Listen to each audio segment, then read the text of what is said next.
Welcome to Chillin' 101. We hope this video helps.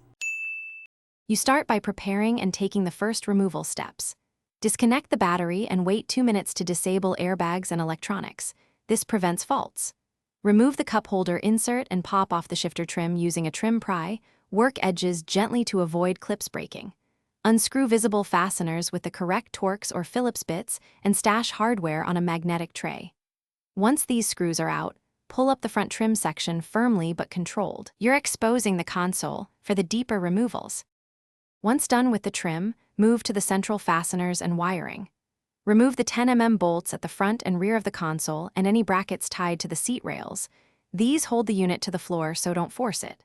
Next, lift the console gently and reach underneath to unplug the USB, power outlet, and heated seat connectors.